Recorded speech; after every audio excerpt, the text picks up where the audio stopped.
हुकूमत को दोनों ऐवानों से कॉन्स्टिट्यूशनल अमेंडमेंट के पास करने के लिए 2/3 अक्सरियत दरकार होती है, जिसमें कौमी असम्बली में 224 नशिस्तें जबकि सेनेट में 64 नशिस्तें जो हैं वो चाहिए होती हैं।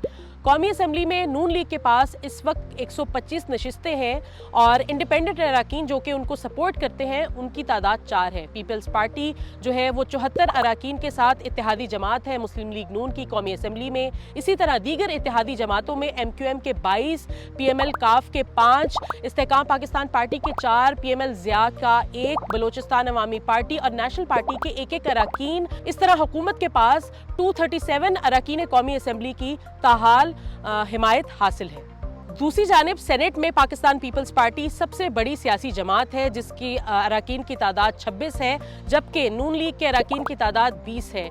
दीगर इत्तेहादी जमातें हुकूमत की बलोचिस्तान अवामी पार्टी और MQM है, जिसमें बाप की तादाद है अराकीन की 4 जबकि MQM की 3 है। नेशनल पार्टी PMLQ के 1-1 अराकीन है सेनेट के जो कि हुकूमत को सपोर्ट करते हैं। इसके साथ साथ थोड़ी सी इंटरेस्टिंग सिचुएशन जो है वो देखने में नज़र आती है सेनेट में, जहाँ पर 6 इंडिपेंडेंट अराकीन हैं जो कि अमूमी तौर पर हुकूमत की सपोर्ट करते नजर आए हैं। इस जो माजी में कानून साजी की जाती रही है सेनेट में हुकूमत की जानिब से या जो दीगर लेजिस्लेशन हुई है उसमें ये जो इंडिपेंडेंट अराकीन हैं वो हुकूमत की सपोर्ट करते नजर आए हैं। इसी तरह पॉसिबल है कि सेनेट में हुकूमत के पास जो नंबर बन सकता है अगर पीपल्स पार्टी सपोर्ट करती है तो ये तादाद 65 के करीब हो सकती है। अब ऐसी सिचुएशन में पीपल्स पार्टी अगर हुकूमत को सपोर्ट नहीं करती तो आईनी जो तरमीम है करवाना मंजूर वो हुकूमत के लिए मुश्किल हो सकता है।